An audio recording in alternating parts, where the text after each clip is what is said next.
What are your initial thoughts on that? Look, it was never going to be easy coming down here to, I thought our guys worked extremely hard. That team is littered with All Ireland medals, like, and I mean, look, we put up a valiant effort, like, and it wasn't good enough on the day. I thought maybe a couple of balls in the first half, they just didn't go to hand, and when they, like, you need to get to a bit of luck, especially when you're playing the likes of Kerry or the likes of the Kerrys and the Corks of this world. Like, you need a bit of luck, and we just didn't have it in the first half there. They stuck at it to the end. I mean, the reality is people maybe would have expected Kerry to win by more, but I thought the Limerick defending was tigers throughout. Yeah, look, they did, and that's a hallmark of this team. In all fairness, that's the way we've coached them, that's the way we've drilled them, and they've never given up, and their fitness levels are high. And I said it above in Tipperary the last night, like, they'll keep going till the very end. I don't think Kerry had a shot on goal. I might be wrong, but I don't think they had.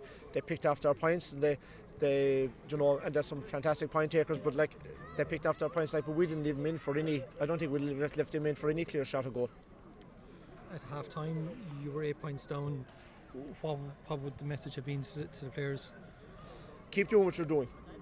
I mean, Kerry got in a few times there, and they got a couple of easy scores, but like, I mean, we weren't going to be going man on man like in the second half, and you're playing into a stiff breeze. Like, keep doing what you're doing. We got a few breaks, and I mean, we got a goal above there, and we got a point. It's a pity we couldn't tag on a few more scores, and if we did, like, I don't think, I don't know what the score was in the finish. I think it was it 18 points to 1-3 or something like that.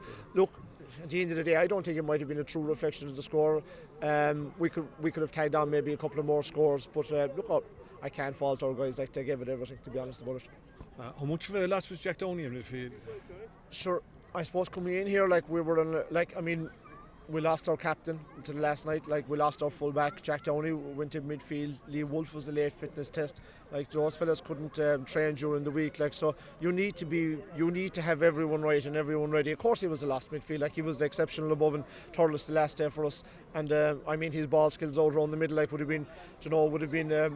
benefited us there in the second half. But look, the fella that came in, he did his job. He just picked up from him. And look, when you've beat players like that, and when you lose them, of course they're going to be lost here. And how much is a disadvantage has it? Let's say this Kerry side, like, they're coming off there's 5 All Ireland in it, so they get to play through a full season at the top level, while Limerick get 1 or 2 matches a year.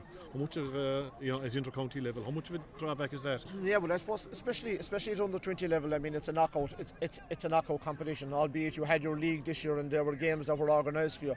I mean, maybe the GA might be able to look at it and might be able to have a round robin series like they have in the minor championship for the likes of the weaker counties in the provinces. Maybe that might be an option, because when you're training all year, I suppose, or when you're training for 5 or 6 months for one game, like, I mean, Tipperary out the last night, we had a second bite of the sherry here against Kerry.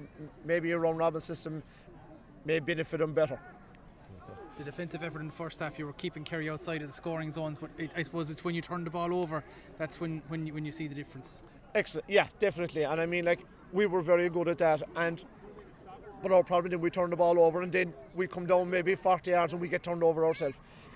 I mean, when you put in so much effort above there in a defensive system, and when you turn the ball over, to try and get bodies up the field again, like, is very difficult. To try and get them up constantly is very difficult. Kerry had an extra man back, or if they didn't have 2 men back, so it was very hard to find the likes of Noel Callan or James Mulliner. But look, I can't fault our guys. I can't fault their effort. I can't fault their application all year. Sunday mornings we trained. We never had less than 22 or 3 training. Like, that's testament to them. Like, they wanted to learn. Like, and it was a pleasure to be involved with them. Yeah. I ask you about the age profile of the team. I know, like, James Mulliner, he's one that springs to mind for me. He got 1-1 tonight. He's actually, as far as I know, he's only under 18. The age profile of the team, do you think that we must remember that under 80, under 20 and under 17 level, their development ages, do you think that there is enough time for them players to develop with a view to eventually being, I suppose, part of a senior panel 3, 4, 5 years down the line? Definitely. Well, like, look at the likes of James Mulliner. I think he was only 18 a week ago maybe. And there's a few more guys there that are under 18. John Hayes is under 18, he's a minor. Kevin Gannah, who was an extended member on the panel, he's underage. And like, if I looked at the sheet, I'd be able to go through every one of them. But yes, the more time you have these fellas in and involved in county setups, involved in squads, the better they're going to get. Like, that's the reality. Because I mean, if they're being coached at a high level, and they get the S&C guys in there, I mean, that's only going to benefit them, you know.